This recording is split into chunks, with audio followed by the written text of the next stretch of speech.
নমস্কার।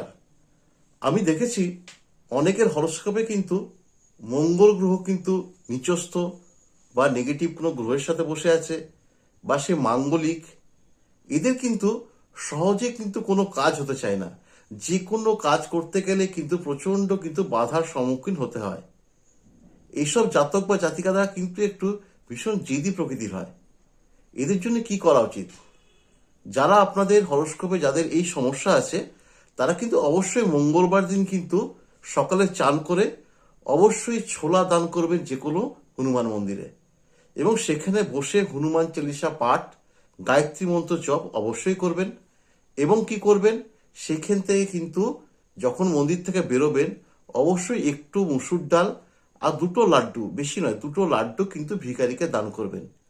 কিছুদিন করুন, দেখবেন আগের থেকে অনেক অনেক ভালো থাকবেন। আর গ্রহ সংস্কার অবশ্যই করাবেন, কোনো ভালো অ্যাস্ট্রোলজারকে দেখিয়ে একটু কিন্তু গ্রহ সংস্কার অবশ্যই করাবেন। নমস্কার।